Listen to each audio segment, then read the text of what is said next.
Welcome to the Monster Castle Radio Show.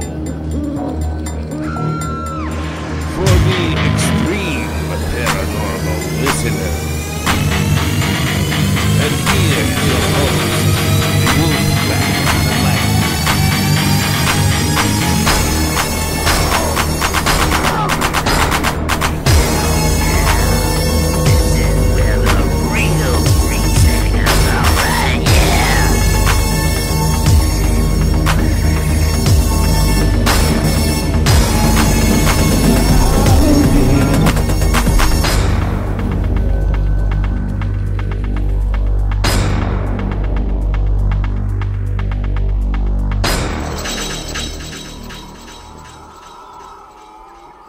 How you doing, ladies and gentlemen? All right, we're doing a little bit of an early show here. Bet we're surprising a few of yous. And with me is Barry from the Rez Squatching team. Barry, are you there? Barry, are you there? Oh, yes, I am. Okay, there we go. I got you now. I was turning the wrong knob up. Oh, come on. I got to keep my hands off the wrong knobs. I hear you. So how's the things going there? Well, they're going pretty good. Man. We got a lot going on our end. We have a couple of documentaries that we got going. It's really exciting on our end here. Again, I'm excited for our native brother from all the way from Palo, California. He's with us here. We're doing some work with him, and again, it's been exciting. It's been pretty rough at times, you know. But we're excited about this little project we're doing, and we're glad to have our brother here, Mehmet Ashwet. Right on. Hello, Canada. Hello, Wolfman. Hey, Mehmet. Great to hear you. I'm so, Sure. I'm honored. I've heard so much about you and your research. Oh, thank you. Thank you very much. It's a long journey and I'm glad to be a part of the Rez research team. So I'm here to contribute and hopefully learn some things and walk away here just feeling like amazed because we got an amazing spot that we're researching here. It's so huge. I've seen places like this, but this. Yeah. Gonna take a few days, and Barry's been so awesome, and Yeah, I'm losing you in and out. Let me just check my connection here.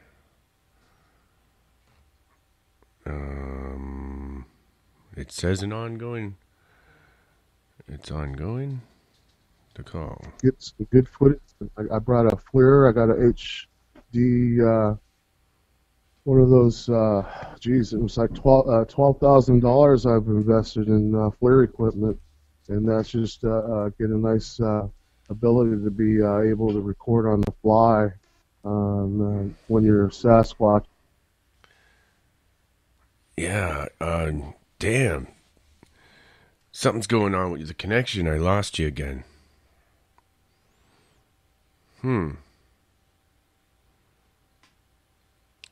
Let's see. Oh. I don't know what's going on. It's coming in and out. I'm trying. Uh-oh. The call failed. It must be their internet connection over there. Damn. I'll see if I can get a different connection with these guys. Maybe he can phone me on the call-in line. Okay. Then, in that case, I will put on some... I'll put on a song for a minute, and I'll try to establish a connection through the phone line.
Oh, hello, Barry. Are you there?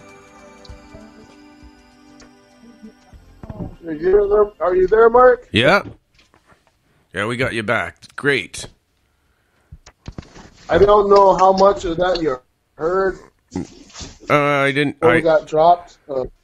Yeah, you might as well say it over again. The important part.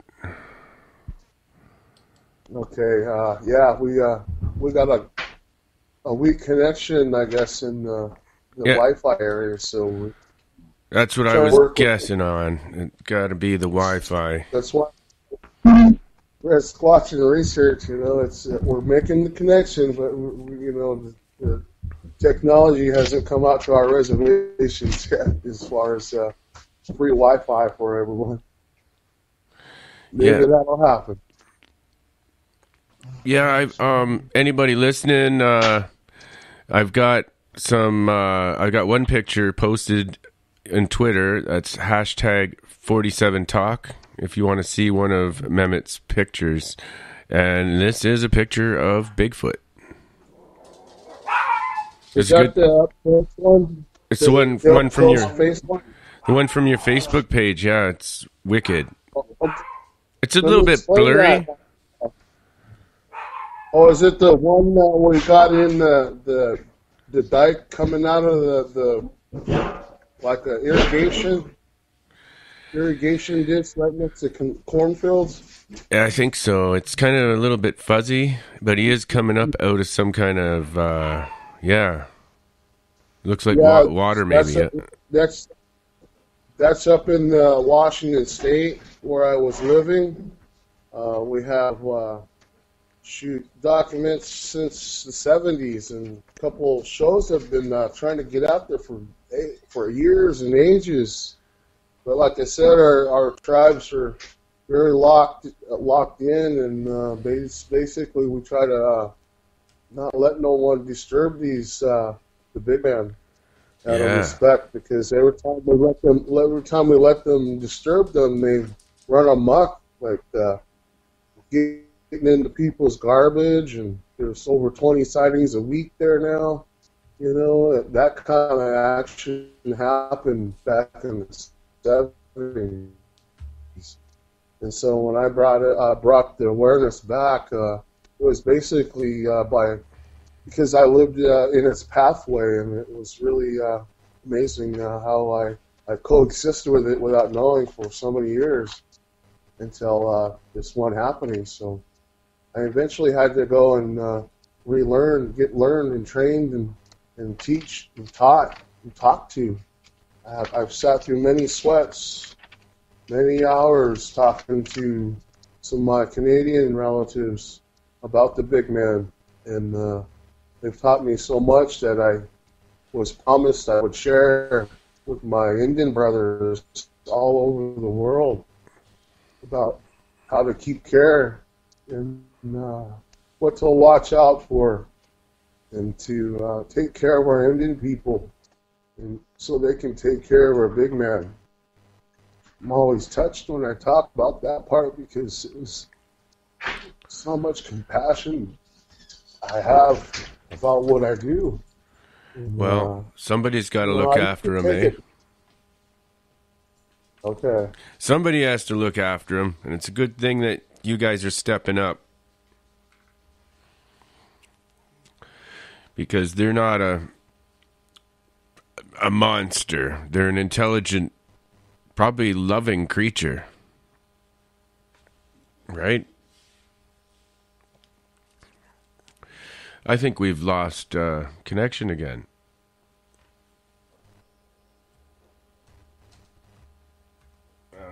Dave got a terrible Wi-Fi signal connection there, so I keep losing connection. It's too bad. Finally got a good sound, and now it's bad connection. Let's see. Yeah. Damn. That's too bad. Well, I got a request for STP Hollywood bitch. So here you go, Steve. I'll try to get the connection back up again.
All right.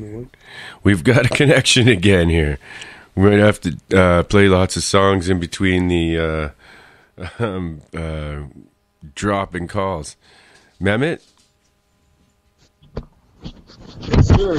You there? Yeah. Well, where were we? We were talking about where that photograph came from.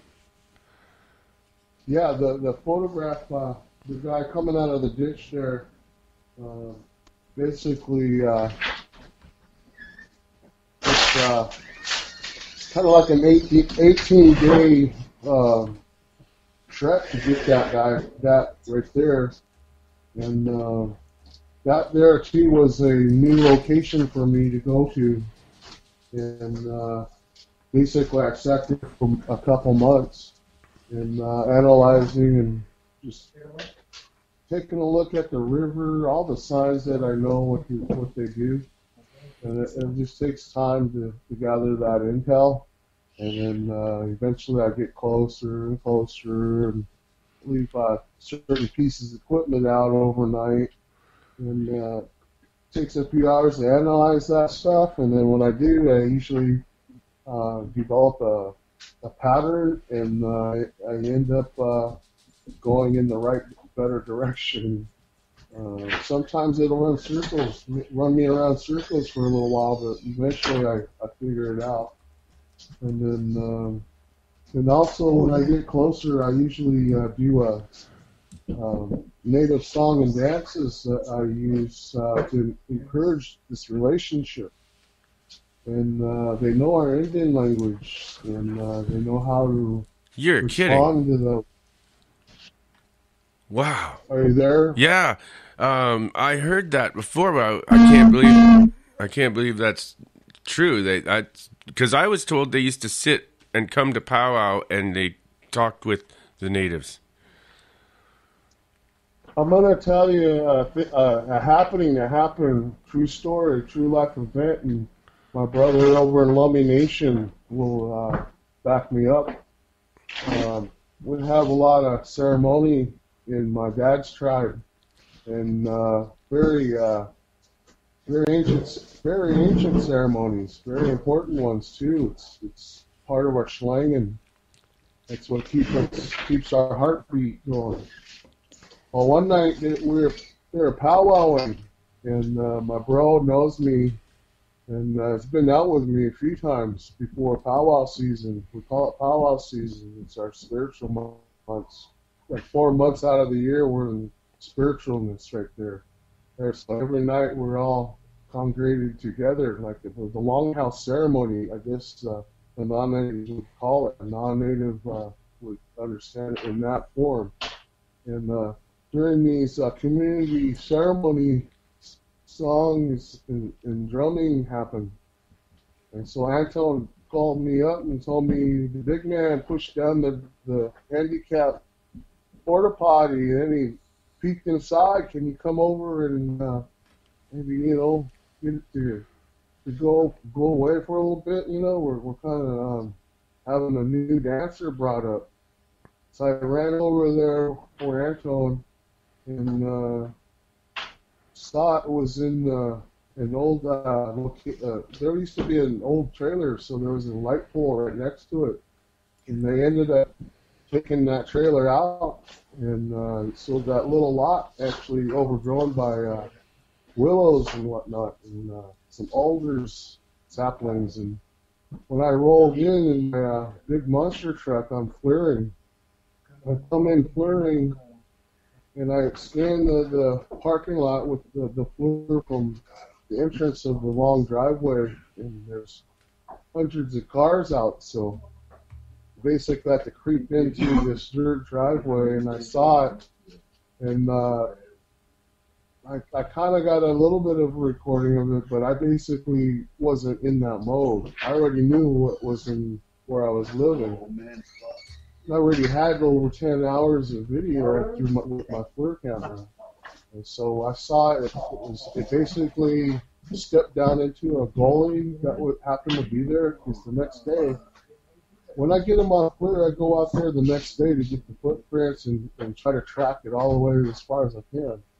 So when I did go over to the... Are you there, Mike? Oh, yes, sir. Oh, yeah. So I ended up going out there, seeing it, and then it disappeared. So on the other side of the tree line of the longhouse, there's these cornfields. And so I went ripping out there, and when I rip out to the cornfields, I know exactly where they usually kind of trek through.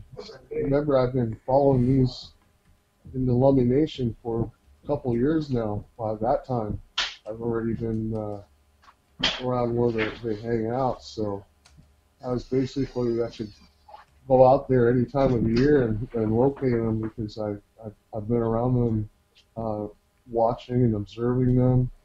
While everybody's trying to look and find them, well, I had them, and because of my promise to the elder, I wasn't gonna try to make money on the big man, because that's not what it's there for. And we're supposed to try to help it survive, not try to debilitate it or incapacitate it by being confined to certain areas of these areas. And so I politely go about it in a good way for our tribes, and I don't go and after I see it or film it, I don't go to the networks or anything. Hey, here's a picture. No, I just try to make money off it. Yeah. Yeah, but I don't mind doing, explanations of this and that, but I won't tell you how to go and find them, and because it's kind of a sensitive area for me to let people go and bother them, and what we're supposed to do is protect and enhance our relationship instead of chasing them around, and it is about reconnecting to them, brother. It is. And establishing that reconnection. How do you again. think? How do you think it happened that we lost that connection? Oh shit, man! I could tell you the whole damn story, bro. When the Westerners came across the divide from the East Coast to the West Coast, even that one. I'll tell you this: the government has already known the big man has been here before they even came here because they're Viking. I think there's a Viking called Mark Anthony. Is that true, Kyle? You ever heard of a guy named Mark Anthony? He's like the famous Mark Anthony Norwegian. was Roman, and I think he was married to Okay, there's a Cleopatra. I think. in the region there's a one of the famous one of those famous Viking sailors. Eric something. Yeah. That guy, Eric something. Anyway, did you know he kept a ledger? He kept a ledger. And in the ledger, he just explains when he was around the Pacific Northwest, he entered into an island, and there was big hairy men there. And so that's the first count that the United States government has always known because of that Eric guy. And his logs, his sailing logs, wrote that when he got on this particular island in the Pacific Northwest, his whole crew got chased off the island with the hairy men and yielding clubs and stuff. So, and that's the Pacific Northwest that I'm talking about. Amazing, So, man. You are a fountain of knowledge.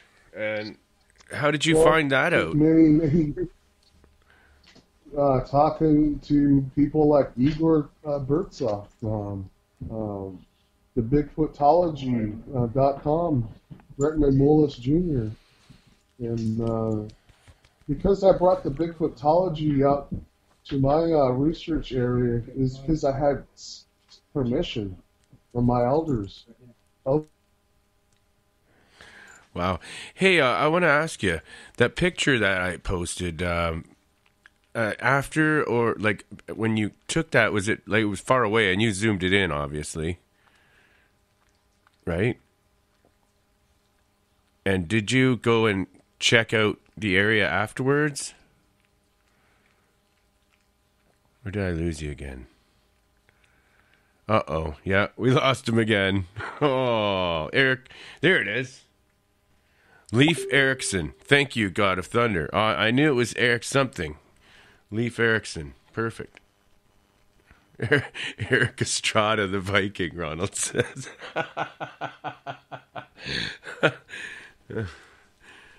Oh, man. That's fun. That's a good one.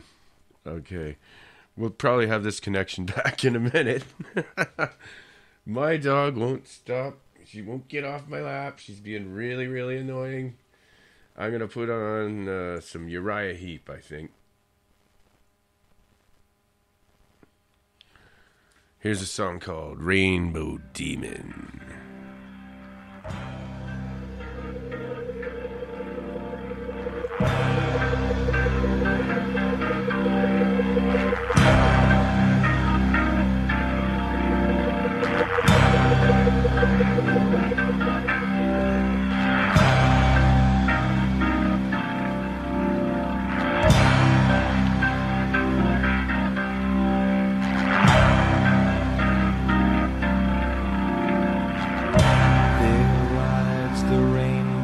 Demon on his horse of crimson fire, black shadows are following closely on the heels of his desire.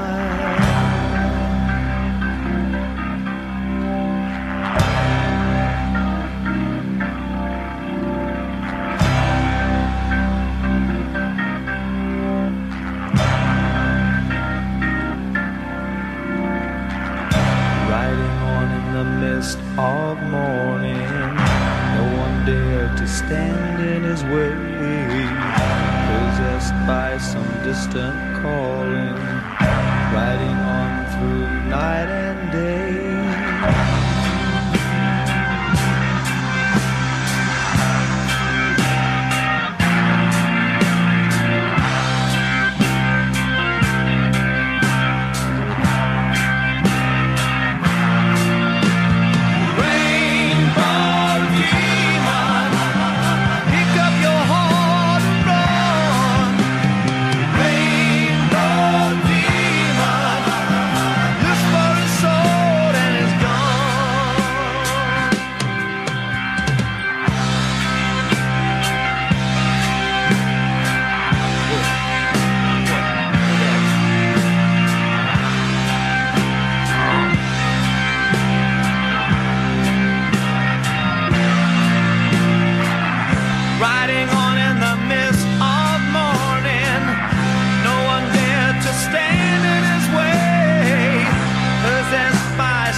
we should have answered. It was never in the plan. We were finally gonna have her and let Joe be dead.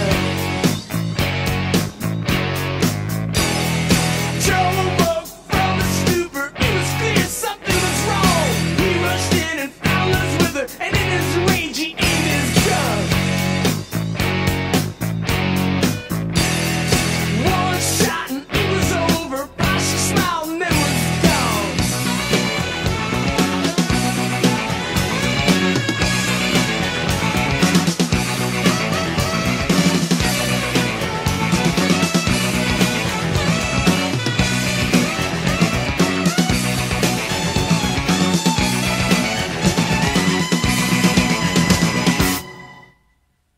Oh, man, I want to hear some more cowbell in there, man. Oh, yeah. More cowbell. All right. Yeah. Blue Oyster Cult, baby. How about some more Uriah Heep, man? I can't get these guys back on, but I'm digging this old 70s rock. And here we go with some more Uriah Heep. 30 years of rock and roll for you guys tonight. So we're just warming up. Come on.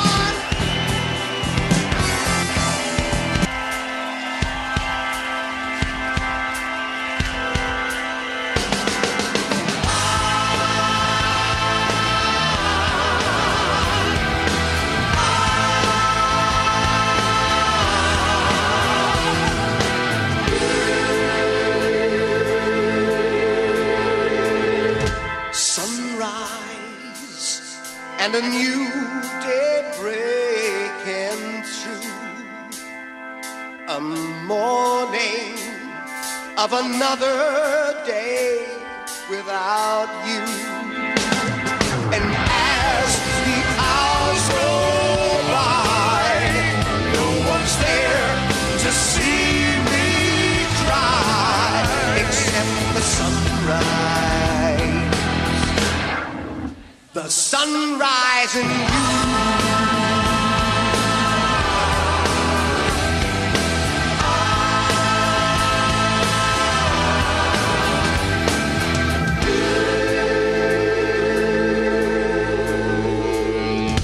Tired eyes drift across the shore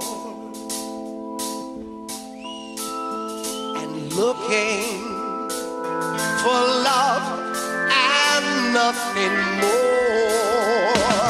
But as the sea rolls by, no one's there to see me cry except the sunrise.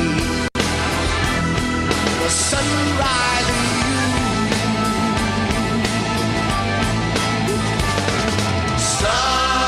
Sunrise, bless my eyes, catch my soul and make me whole again. Sunrise, you dare hear my song. I'm tired of fighting and fooling around. So from now till who knows when, my sword will be my friend. And I love you for all of my time.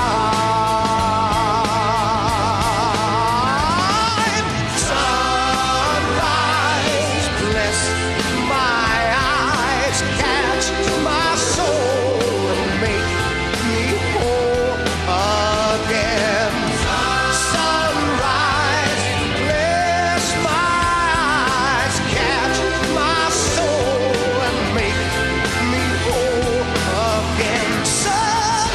Sunrise, bless my eyes, catch my soul and make me whole again.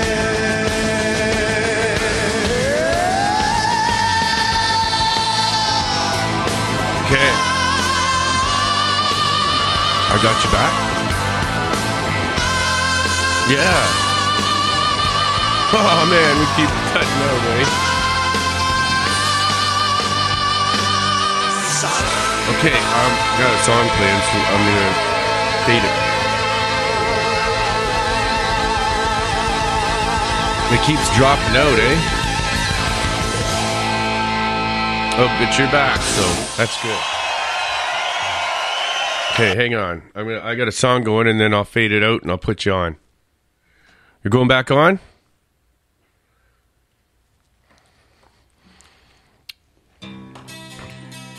Mehmet?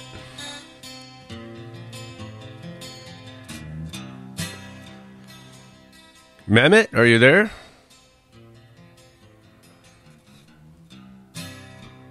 Hold on. Okay.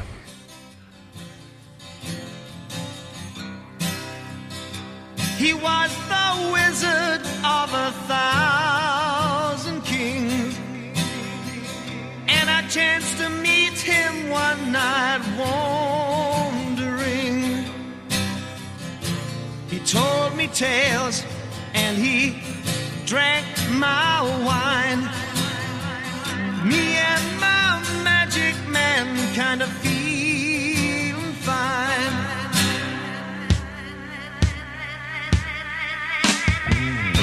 He had a cloak of gold and eyes of fire, and as he spoke I felt a deep desire to free the world of its fear and pain, and help the people to feel free again.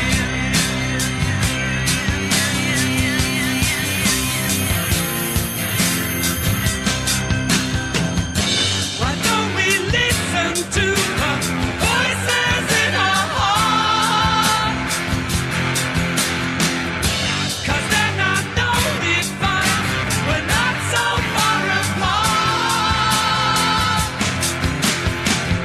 Everybody's got to be happy, everyone should sing.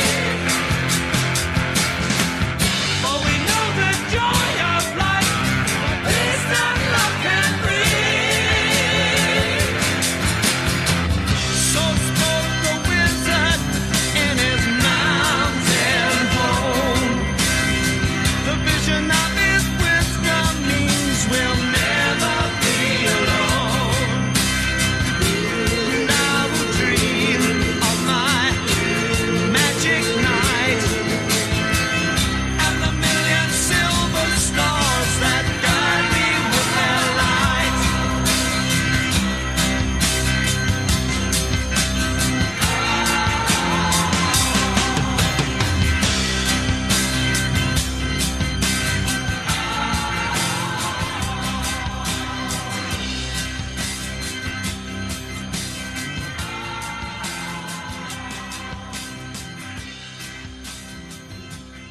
You there, Mike?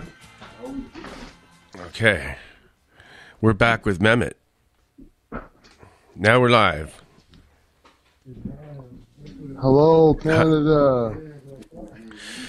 And the world. This show goes all over the world. I got listeners everywhere. Oh, okay. Hello, Cobolo, to my people up in Cobolo, California. Yeah. And we have- hello to my peeps down in Paula, San Diego. And hello to my Northwest family, Pacific Northwest, the Great Northwest, that is. And hello to all my people here in Nebraska, Omaha Territory. Oh. Thank you for having me on the radio. It's kind of like the first time ever for me.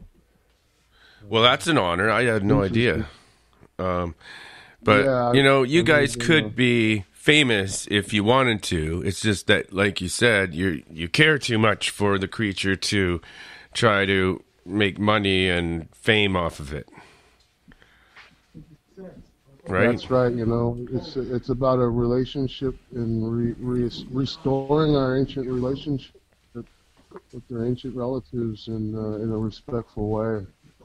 So we can sing songs and speak out to it in respect instead of hollering around and bang on trees, make it go away. That's what you're actually doing. I remember I asked you a question before you got cut cut off about that picture that you took, when you said it was Washington, I think, and he was coming out of It's Whatcom County, Washington State. It's and a couple miles from my home. It was basically the farmer had footprints going through the cornfields, and he let me know. It's because I went around to the farmers asking if they had any kind of weird shit happen, and some had whole cows taken from their farms, and wow, usually baby cows, I guess. So, and the big man has been seen out in the farms here and there in Whatcom County, and Whatcom County finally made Whatcom, or the county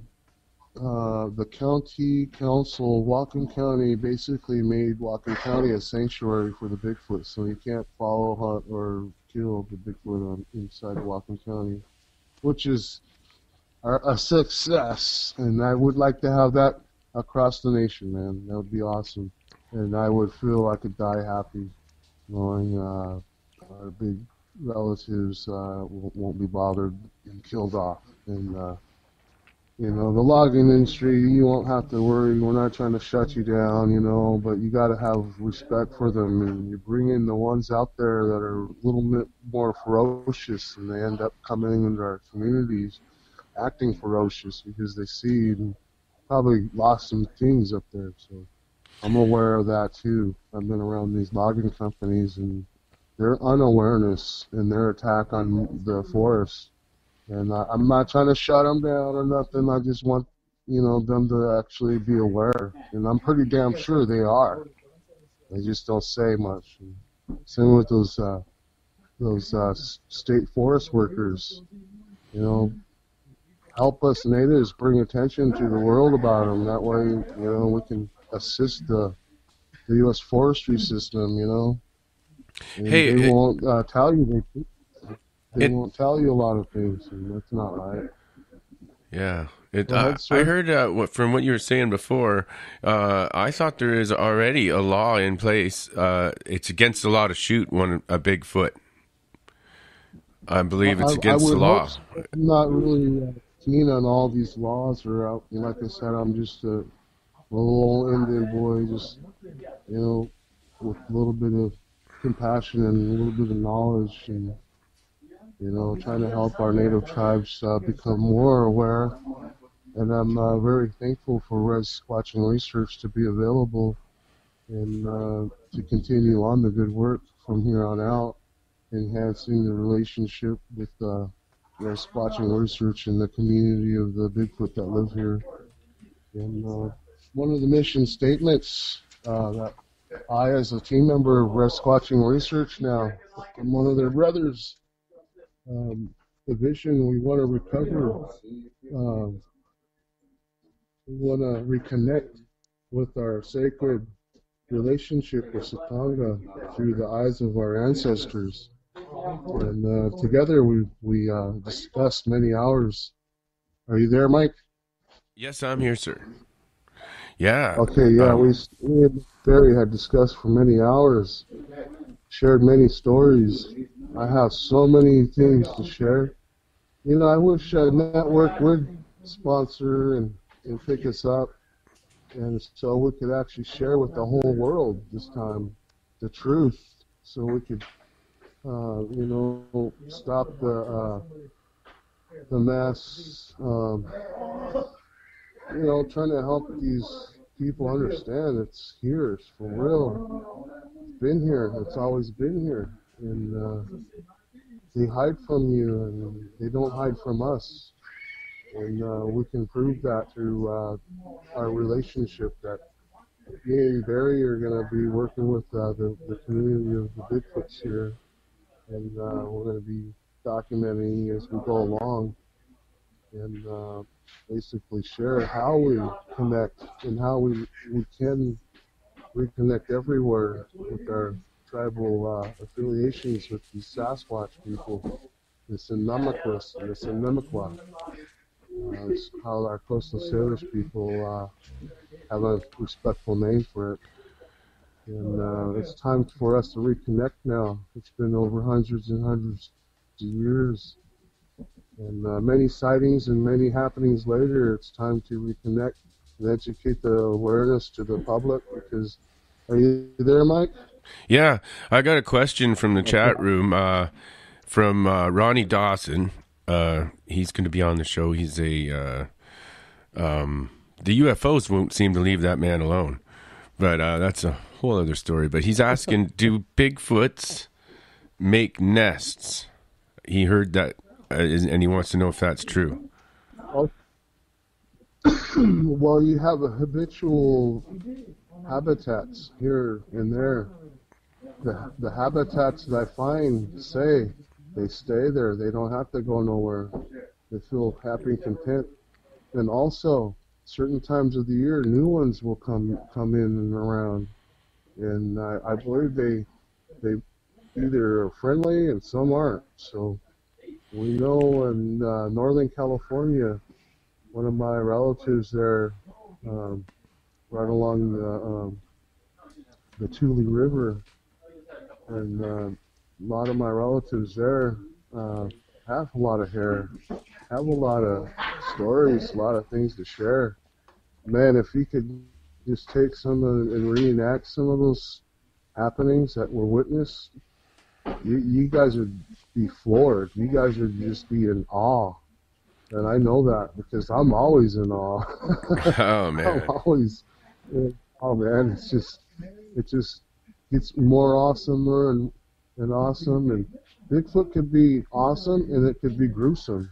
It's how you treat and respect. And I honestly tell you that. And I'm going to make you guys aware of something very important. Bigfoot does take people. It's taken a friend of mine. We haven't gotten Nick Solomon back 7 years now. He's been gone. He was my little cousin's boyfriend, husband. They have kids together. He's still missing, bro. He walked elimination. Oh my God! Late that night, and no Nick, no more Nick, and missing, gone. Like how? What the hell? You know, I felt really bad because I love Nick Jr., his son, and I feel really bad for them still. And it's because, you know, they you know, like I said, nobody knows everything, man, and I'm here to help learn and discover and explain, and I'm out there, I'm out in the woods heavily. I understand what's going on, and it's amazing. You guys would just be blown away. Well, I got Ronald in the chat room here saying he's got two. He's got two in his backyard right now. They're very common here. I think that's in Saskatchewan. Can he provide footprints? Can he provide?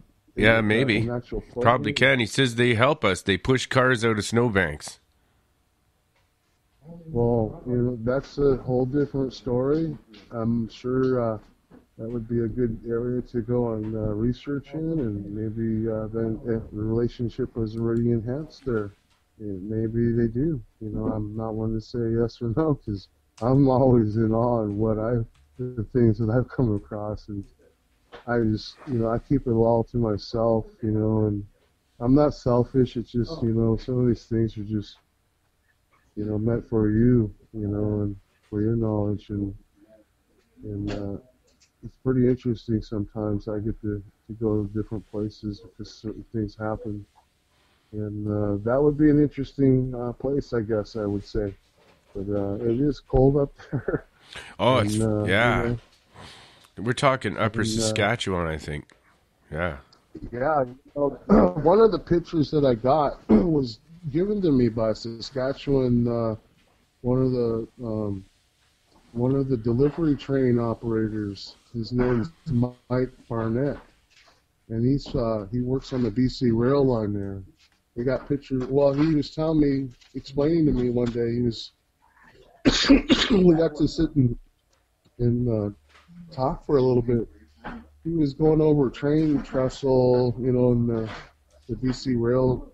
The delivery train that delivers all the products or all the supplies out there deep in the Yukon territory across the Yukon, I guess. Well, Mike had been seeing these big people for probably about 5 or 6 years, he says. So, and then only underneath this one train trestle that happens to be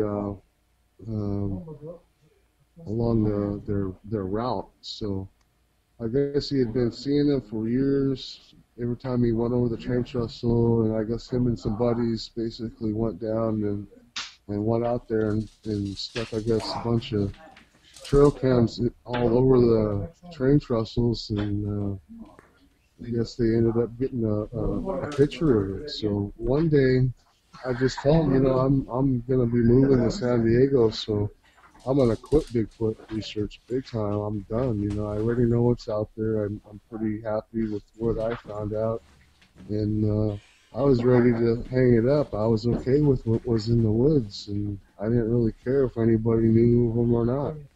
It didn't matter to me, and all I know is I've always watched out when I would be driving through the Northwest down to San Diego. I would always be like squatching, driving the highway, and going through Oregon. I actually had to spend the night there just because I've seen some tree manipulations, and so I got close. I had to, just become a bewilderment after that. I just like, wow, I'm seeing same structures all the way down there. In Lummi Nation, you can go every 100 feet and see Bigfoot manipulations, and it happens too frequently there. My friends there, my family there, they're seeing it there 20 times a week or more. I got two questions for you that I really want to get in. One is, what do you think they did to your cousin's friend, boyfriend? You think they killed him, or you think they kept him as a sort of like a pet or a companion? You think, or what? He was dinner. Oh my God! Probably dinner, dude. And our ancient relatives do that. They've been known to do that since time memorial. That's why we have the basket lady in the Salish Northwest. They call her the basket lady. And that's Sinimikwa. That's the lady Bigfoot that would take your children. They're out playing at night or late into the dusk. When they're most active for their hunt is, I guess I shouldn't be telling people that. I reveal so much sometimes. It's like, oh, they just now added to their tool, yeah, how to find them. And I try that not to. I keep forgetting.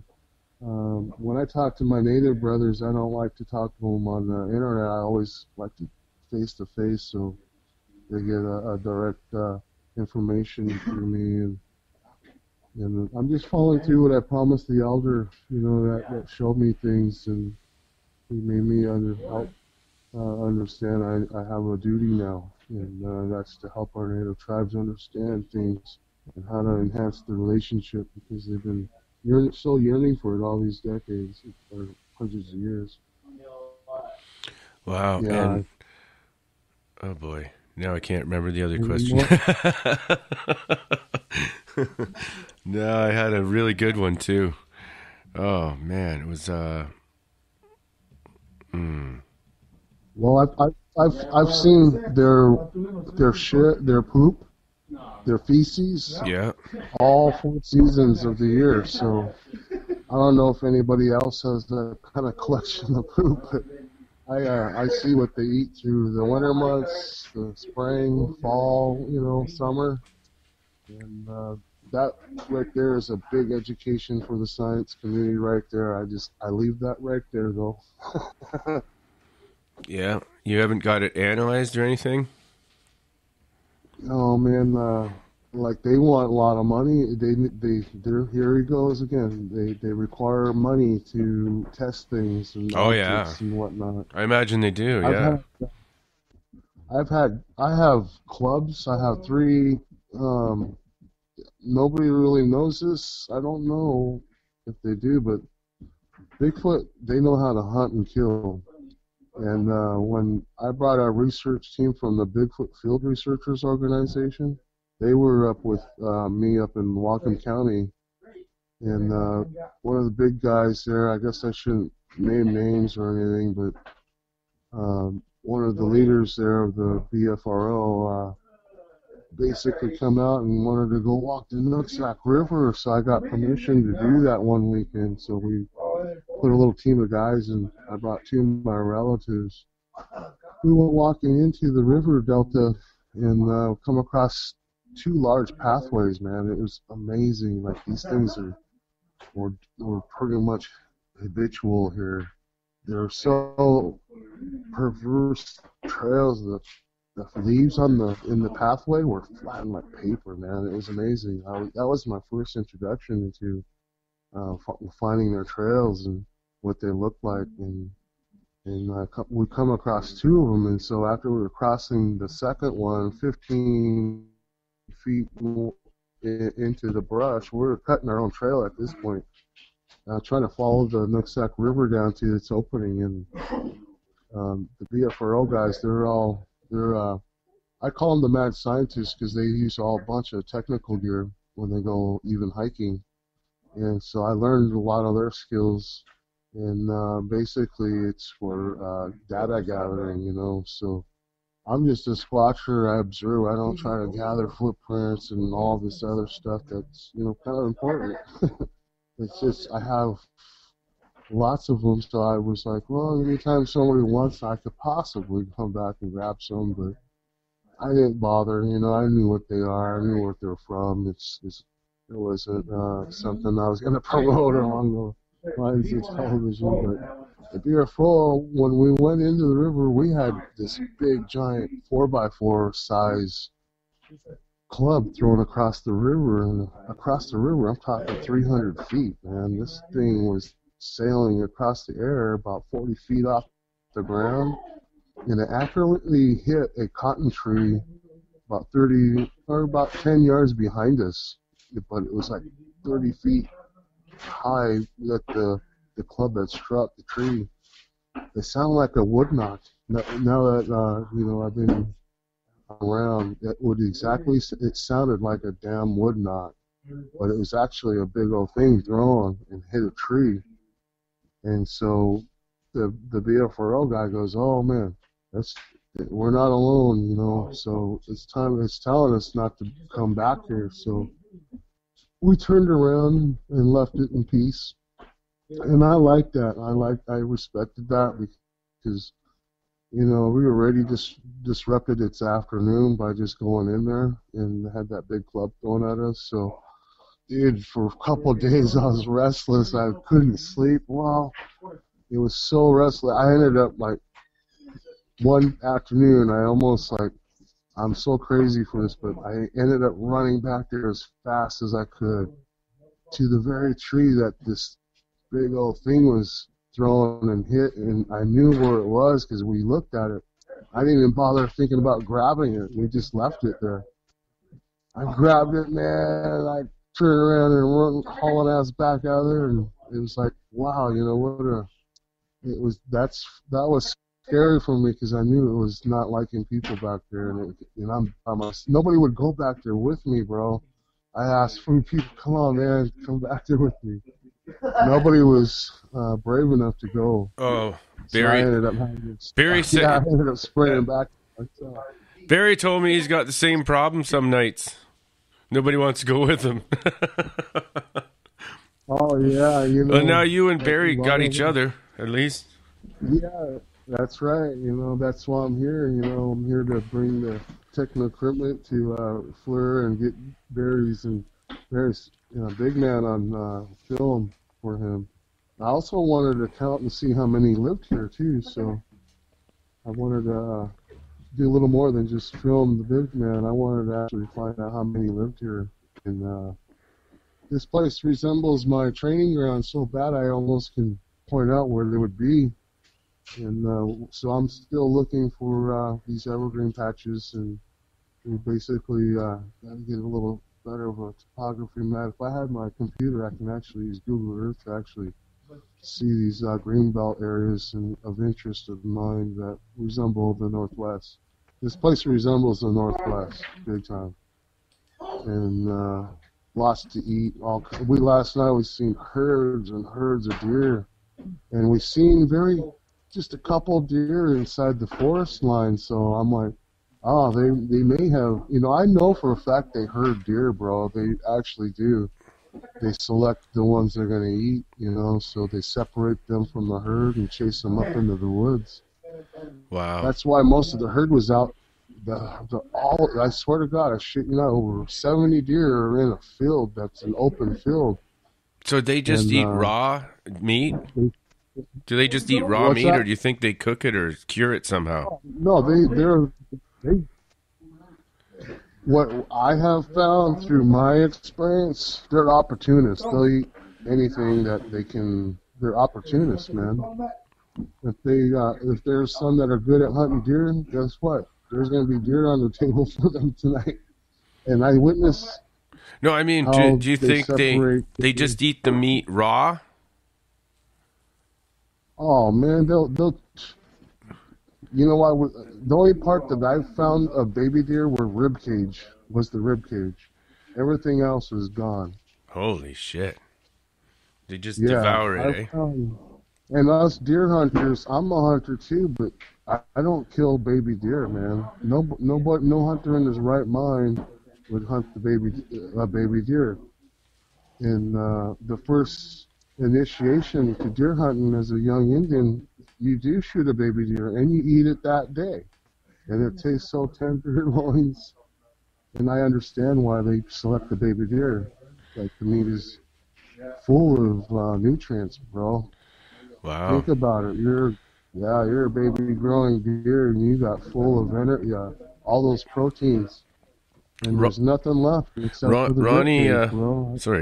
Ronnie Dawson from the chat room says they hunt dogs, deer, and hogs here. I think he's down in the States. Maybe you could add to that. Yeah. Can I add to that? Yeah, go ahead. My salmon seals. Yes, seals too. And basically whatever they can get their hands on for the last couple hundred years, bro. You're going to have a big menu. Oh, and he's in Texas. Ronnie's in Texas.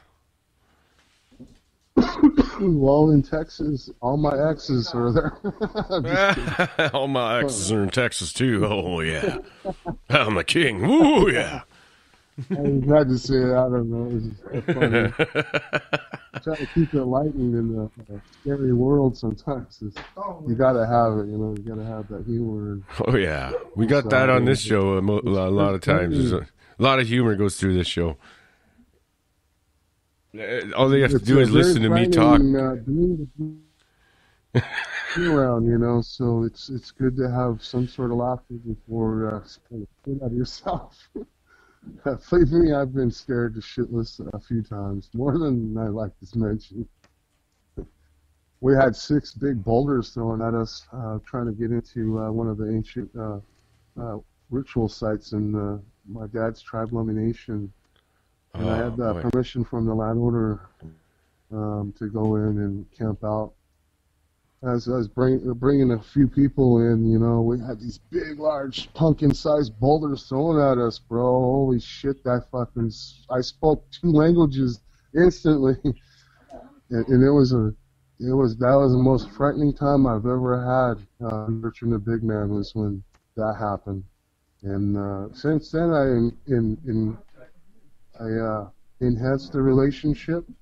We became somewhat at ease, I would say. I stopped getting the house slaps at my house at night, where the house goes bump, something bumps your house. Oh, wow. I had those things. I was basically moved into a house that had a lot of interaction with the Bigfoot through just Bigfoot eating all its apples in the backyard. Holy crap, that was scary. Yeah. One night I heard a howl.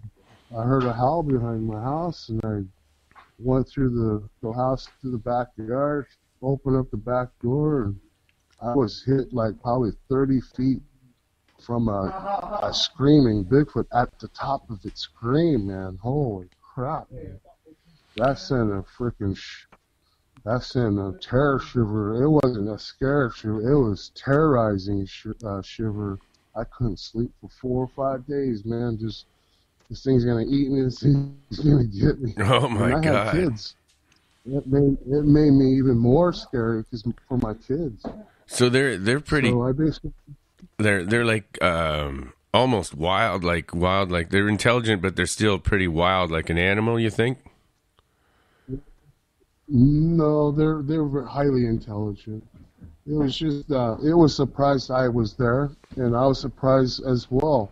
Oh yeah. And it had his way with the backyard. It's just this Indian guy that's taking this house over basically opened the door at the wrong time.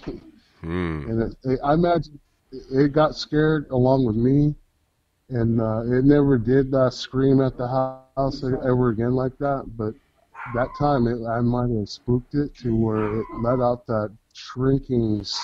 Oh my God! Believe me, bro, you don't want to be on the other end of that scream. That'll send a terror shiver like you've never fucking ever can forget. Well, I've had a few of them. I've had a few. They call that infrasound that it did. It, you know, because it shook the shit out of me, man. The hairs up, even up and down my spine were freaking shivering. I know the level of fear you're talking about, but I've never seen a Bigfoot. I've seen other things, but I know the level of fear you're talking about. Anyways, Ron from the chat room. Ronnie Dawson from the chat room from Texas says he's had one throw bowling ball sized rocks at him too. Oh yeah. And I'd really like to know if Ron. I'm not like that guy. If Ron from Saskatchewan would come back in the chat with a comment saying whether was he serious about the Bigfoots helping push cars, or was that a joke? I want to know if he's joking. And yeah, they joke a lot, but you know, I'm not a joker. I'm not a funny man when it comes to the big man. Do you think the big man has a sense of humor and plays? I think that the adolescent ones do. From what Barry told me. Well, I don't have information on those kinds of interactions. All I can explain is the experiences that I've been through. As I grow into this, you know, maybe I'll know more. Somebody told me once, though, that the younger ones are a little more inquisitive, and they will interact with other children, like human children. Well, then again, it goes way back in our ancient knowledge of our reservations. Mike, I got to tell you this. Some tribes had played along with the children of the hairy man tribes. There is people that have. They're all dead by now, but I got to hear stories from a grandson told by his grandparents how they lived across the river from them, and then the kids would be on one side of the river. And this is in Marietta, Washington State, also the Lummi Nation. They have a lot of interaction before, I guess, the 1900s. There was before a lot of land was being receded.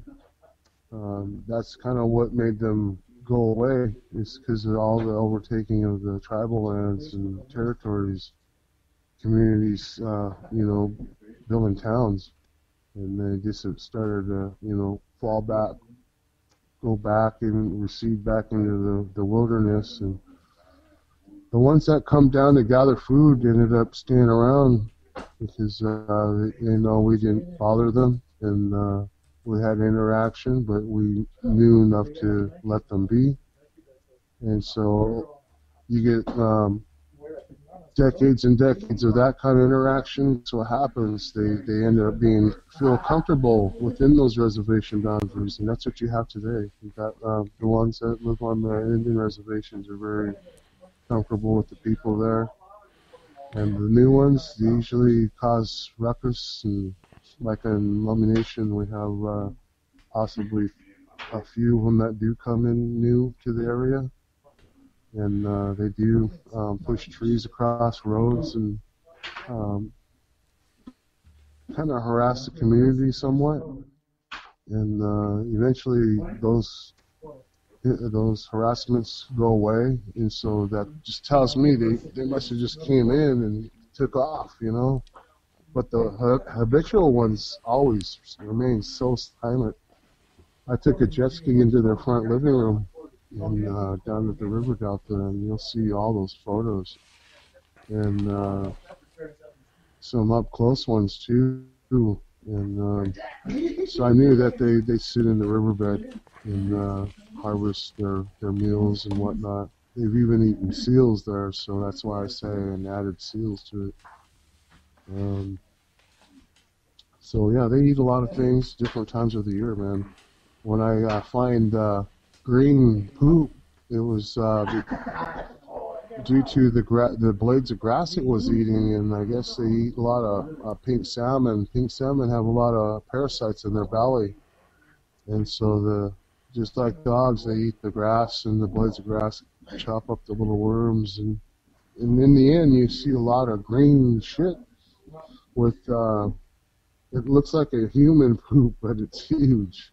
Oh, yeah. And it was green. Yeah, it was green. And I was just like, wow, you know, they're a diverse eater, man.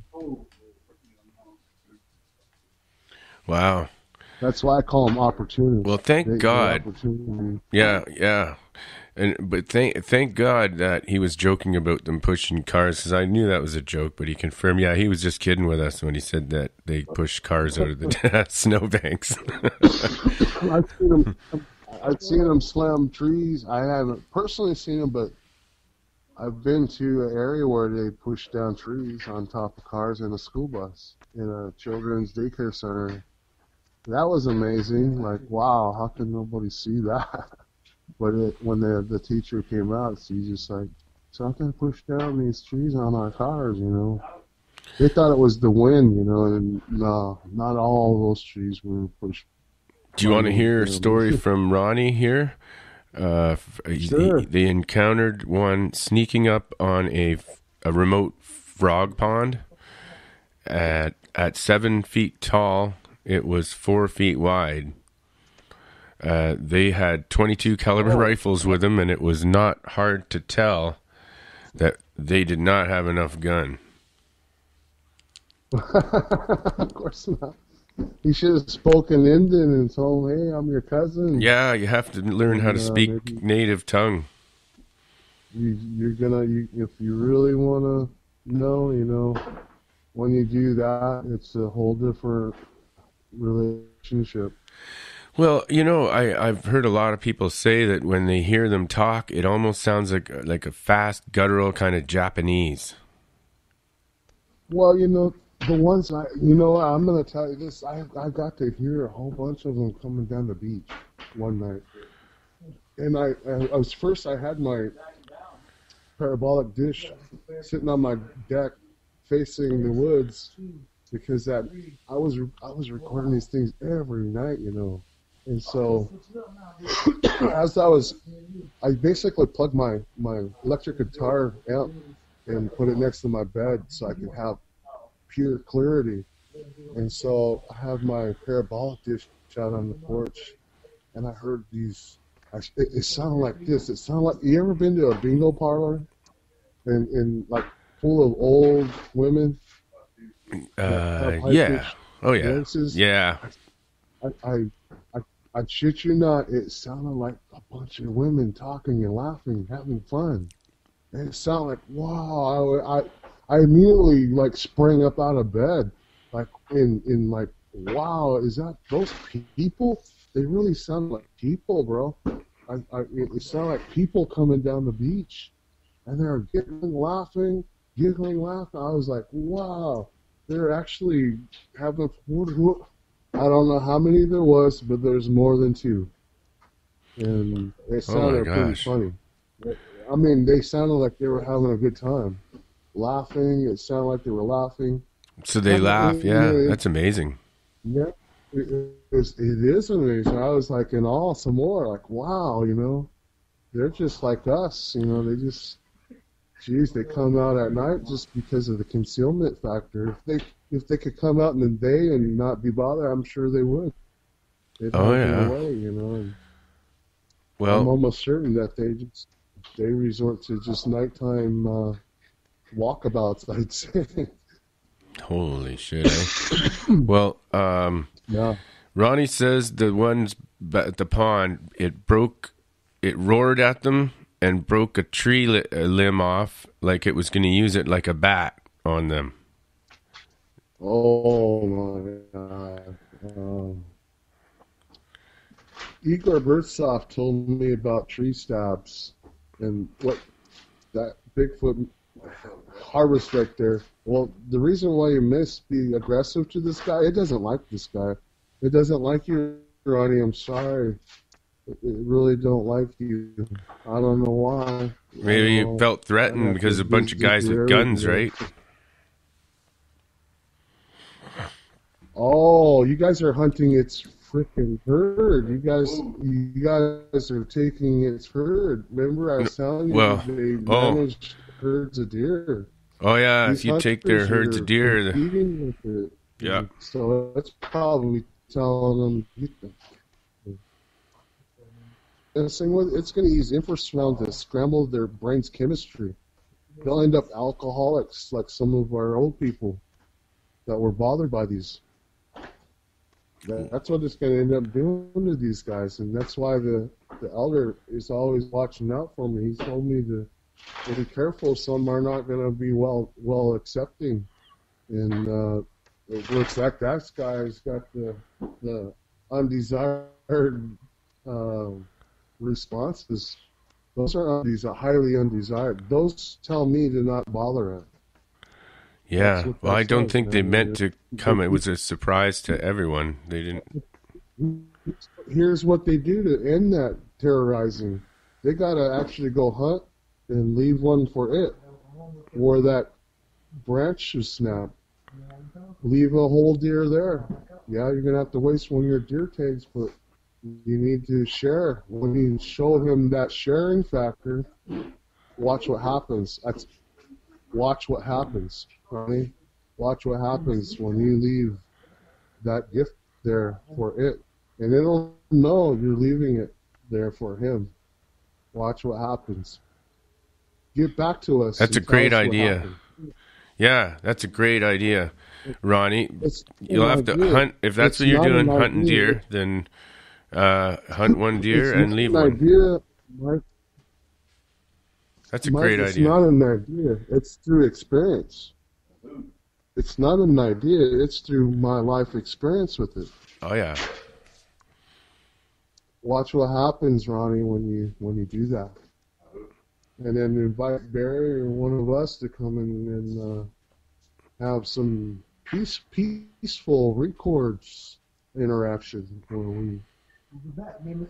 Okay, bro. I didn't know that there No. was some down there. By the way, I did post another picture on hashtag 47talk. If everyone wants to see it, this one he's silhouetted in the trees, but you can see his silhouette through the trees. That's from off your Facebook too. Oh yeah. I found another one. I got guys. I have a whole bunch of pictures. There's kind of like two logs leaning to the bottom left of the picture, and then he's in the trees, and you can see the silhouette of him. That's the one that I approached with the jet ski, and I'm actually talking in Indian when you see that picture. I'm on my jet ski talking out on them in Indian, and just letting them know, don't. I'm here for peace, in our Indian language, there's not very many. It's not a big vocabulary, so you almost have to kind of sit back and write out what you're gonna say to them, and you'll see our Indian language correlates with the big man. Oh. So yeah, our natives have big connection, bro. And some tribes have lost those teachings, but they're there. Only because they lost the teachings because their elders had died off or maybe have been genocided upon. I wanted to tell you how I come about Bigfoot researching, and it's because of it came to my house and screamed in the backyard, and I got hit with infrasound, and it just shook my life. It shook my whole world, bro. I owned a semi business, and I was just gung ho. Hang on. I still had a question about what you were talking about before. When you said jet ski, what do you mean that jet ski? Oh, I basically knew that they exist. The habitual spot was down in the river delta, and the safest way to get in there was through using a jet ski because you can run. Oh, so if you, yeah, I see. So it was on the edge of the river when you took that picture, and you were still on your jet ski. Yeah, sure. Okay, now I get it. I was kind of just wondered what you meant there. Okay, I think everyone else was a little bit curious too, but thank you. Yeah, basically that was the safest method to go in to this habitual site, and I basically was thinking of my safety before, so I had gotten access to the jet ski and used that to get into the delta. Because they push logs across the riverbanks and across, I had to actually pick up the jet ski to get over a couple logs to get further back into it. And so after I went in there, I don't hold the camera up to my face. That's one thing that these camera guys are doing wrong. You guys are looking like you're pointing a rifle at them. And so I always, I have a couple cameras now. I use a GoPro that's mounted on my vest, kind of like a police camera, Yeah. And then I have a digital camera set at a high speed rate with the best exposure because they're so fast, Mike. They're so fast. It's like you only got a second to get a picture. And if you're locked and ready to take these pictures, you get what I get, what I have. Yeah. And, those are not fake. Those are all my photos. Those are actually originals. And I still haven't learned how to do the phone where you can actually, mark and circle their faces. But in some of the other pictures, you're going to see up to 3 of them poking their face out, and that's up in Washington. So I got some real close-up pictures of the San Diego Monkey Man too. The Iana Munu. That's the Indian word for Bigfoot tree monkey. They lived around the trees, a lot of groups of trees. And where's that? In San Diego. Oh, in San Diego. Wow. That's sure, yeah. Yeah, they're down there too, man. And nobody really has front hole knowledge because in the genocide practices of the Mission Indian tribes, all their elders are taken. They're gone. They were the first ones to get killed and taken away because they possessed all the knowledge and the teachings to keep teaching the people. And all our teachers are gone down there, and we're now. I call us church Indians because they call us Mission Indians. When some of us are Hot Springs Indians, and there's ancient accounts of the big man interacting with the Hot Springs Indians in some of the local areas of the hot springs, the natural water springs, and that there's some stories there not written by our own people, but from the first settlers that were writers in that area, like in Ramona, California, in the Western days when the gold prospectors were in all of our river systems. Some of them are taken and missing too. And yeah. Wow. So, are you there, Mike? Yeah. Oh, yeah. So, do you think it's possible though that one day that if that you reconnect with, and they'd be like another tribe again? No, if we keep this up. No, it's what it's going to happen. I can see in the future. My guess, and it's an experience through experience and how we're handing down our teachings to our kids. And unfortunately, a lot of the lessons are left out. But for mine and Barry's family and our tribes that we're connected to, we're going to restore those connections and share our knowledge with our people, how to keep the connection going from, after me and Barry are gone, we want the big man to be well looked out for. And it's going to be our kids that are going to carry this on. And it's so important for us to get more information to add to the teachings, because these teachers are gone now. We have to restore these teachings, and it's just by being out there, interaction, and then just learning more and more, and interacting more and more, and getting these relationships enhanced. And so the big man can, I'm pretty sure they tell their own people, these guys are cool, or these guys are okay to come around, and I was told, they'll become a pest, and I welcome that, but for some they're going to be pretty frightened, but they need to be, someone has to have a voice and stand up for them. They don't have that voice out here in the community to reach out and tell people, leave them alone, don't hurt them.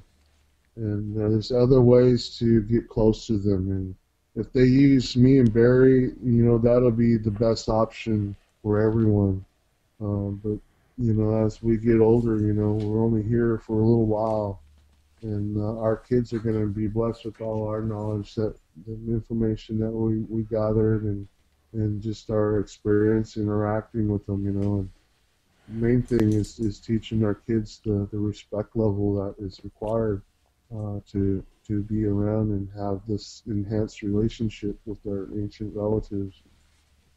And Igor Burtsov's the one that verified there are our ancient relatives, and it's just a matter of time before somebody ends up shooting one, and oh my God, that'd be free. It would hurt me, and to know, they just senseless acts of humans, It's really unnecessary when you got our tribes here to help you understand what's there, what you're not able to catch up to, and they just pay attention to us and give us that little bit of credibility.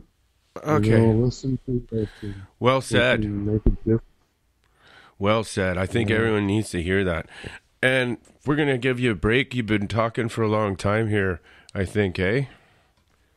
Oh, yeah, thank you. I need to go join the team because everybody's getting ready to head out. Oh, you're heading out for a squatch tonight. right I now. Enjoyed, You're going hunting tonight? yeah. Well, not hunting. It's not hunting. It's not hunting. Not it's hunting, but... Can I rephrase that? Because we're not hunting. Well, I meant more hunting for observing. signs of this, or just like an egg hunt, Well, not like an Easter egg hunt, but it's more fun. It's scarier. With our special heritage and our approach, it's not hunting, bro. It's connecting the relationship. Yeah. It's a bit different than being a searcher and looking, and we don't do that, bro. I have to reiterate that. It's just You know, it's in enhancing the relationship. We're not searching. We're not searching. It's already here. We already know it's here. And to enhance and get the photos of how we went about enhancing it, you know, it'll be a big. I think the science community will be just in awe because they're not able to do what we were able to do. And that's I know, yeah. We I know Barry has some established- footage. Barry told me he's got some footage that would shock the world. It's not been released yet. You know, I've seen it. You know, if you look on my Facebook page, you'll see my FLIR videos. Bro, those are real Sasquatch in those FLIR videos, bro. Wow. Those are not in. Those aren't just there for no reason. I Those haven't. are the actual Bigfoot at See, this- nighttime with the FLIR camera. Yeah, this is a bonus show, by the way, folks. The main show is coming on after this one. This was done so quickly ahead. I didn't really have time to research his whole Facebook page, but I don't know if you want me to post a link to your Facebook page on Yeah. somewhere for everyone. I'm more than happy to help people understand what they have and why it's doing what it's doing. And it's only through my experience and from the wisdom from my elder, my relative from the Stalo Nation. All right. Okay, Mike. I guess Yeah, okay. I'm going to say thank you very much, sir, for coming on, and we really appreciate it, man. That was amazing. And later on tonight, if you want to check it out, I have another couple of Bigfoot researchers actually coming on. Walter Pendant. Wait a minute. I want to make sure I pronounce it properly. His brother is, where is this? David Boozer. And he is Walter Penderson. And they're East Coast Canadian researchers. Or I think they're West and East. They're all over. All right. Well, hey, Mike, I invite you out to San Diego anytime you're out. Come on out. I got a nice, beautiful business establishment that my tribe has built. We got a lot of rooms and a lot of entertainment, and I'd be happy to hang out with whoever would like to hang out with the native from Paula. Right on. We can do swap stores, whatever, you know. If your heart's in the right place, I'll show you some more stuff. All right. First, I got to get a passport.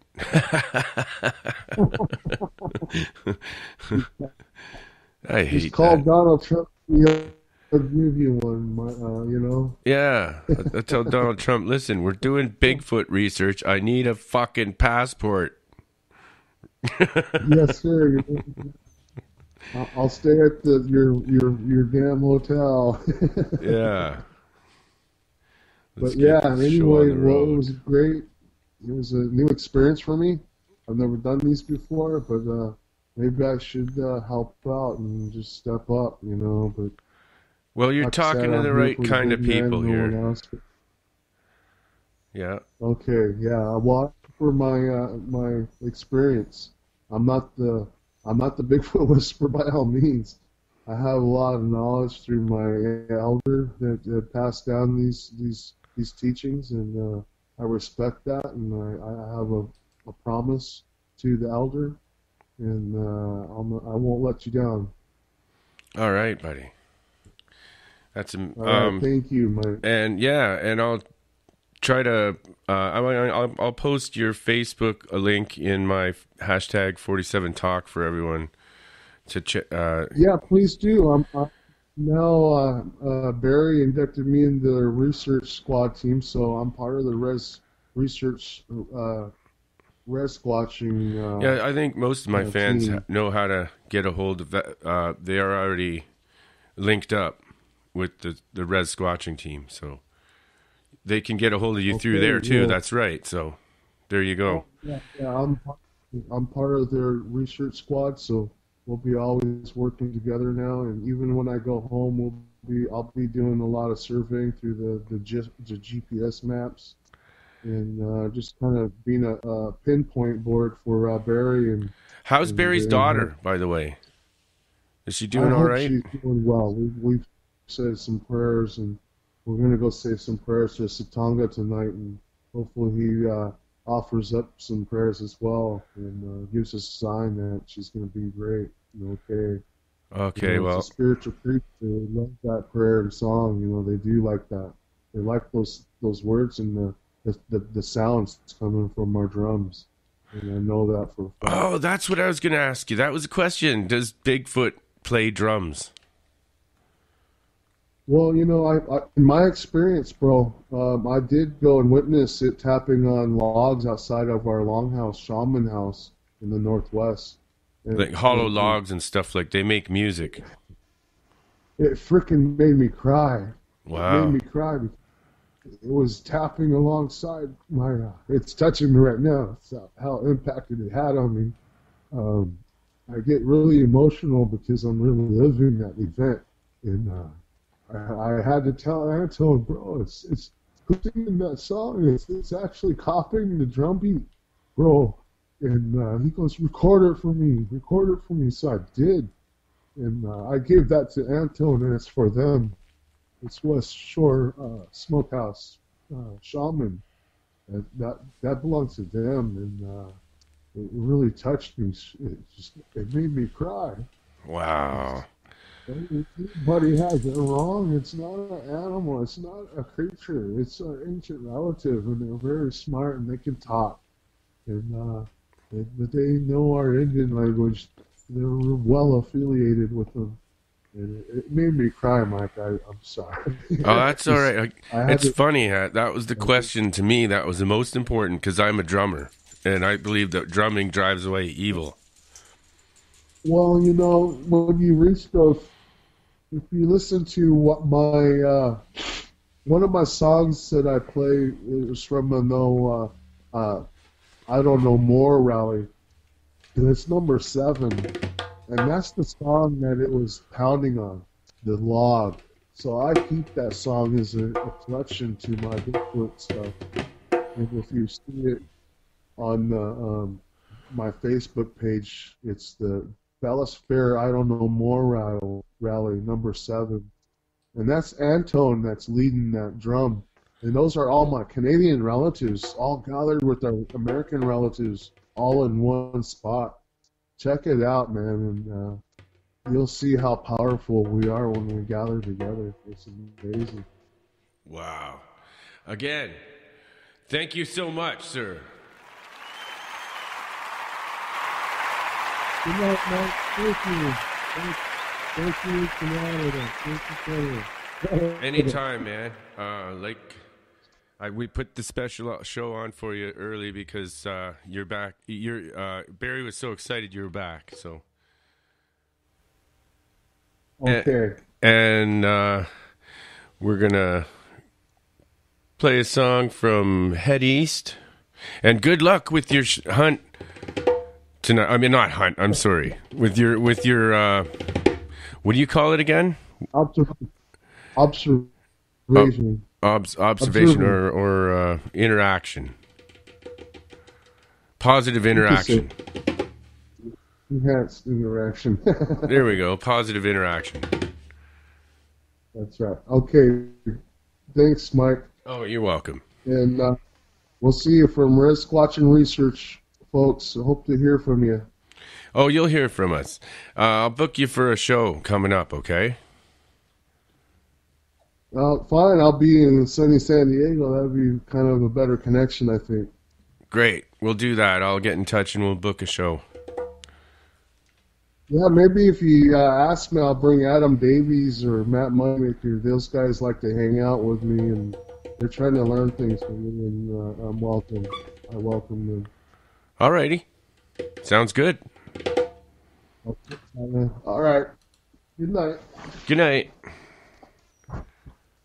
Happy squatching. Ha ha! Now we're gonna head east, everybody, with some Rock and roll.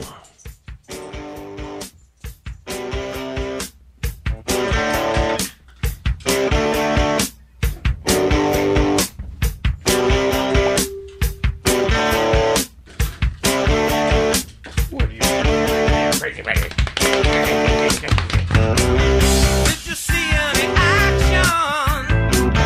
Did you make any friends? Would you like some affection before I leave again? I've been walking behind you since you've been able to see. There's never been any reason for you to think about me.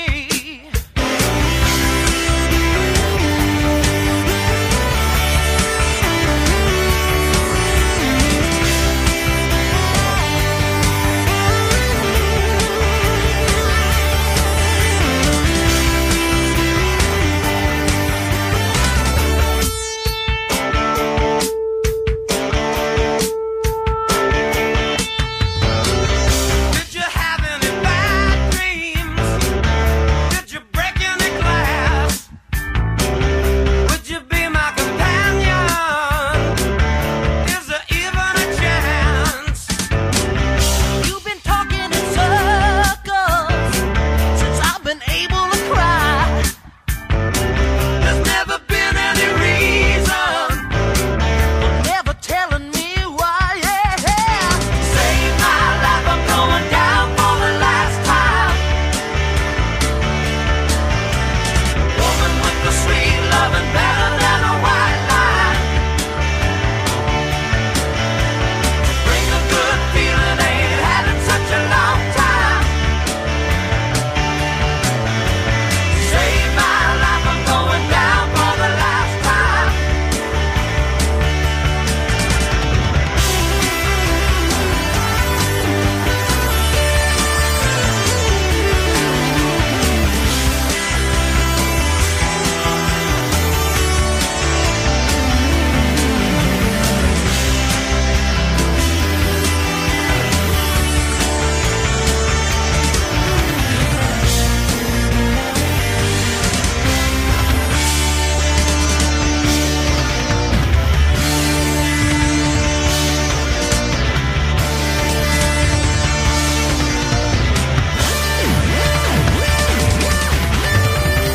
Have you ever been lonely? Do you have any fun? Do you ever think of me? I'm just another one, yeah. You never give me no answer. You never tell me the truth. There's never been any reason for me to think about you. There's never been any reason. There's never been any reason. There's never been any reason.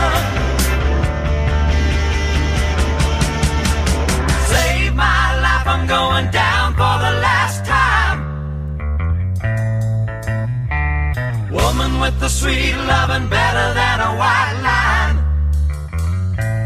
Don't you know she could bring a good feeling, ain't had in such a long time. Save my life, I'm going down for the last time. Save my life, I'm going down for the last time. Save my life, I'm going down for the last time. Save my life, I'm going down for the last time. Save my life, I'm going down for the last time. Save my life, I'm going down for the last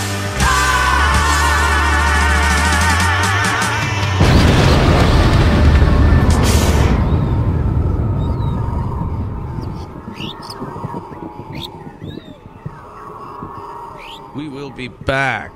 We will be back at midnight. That's only 40 minutes.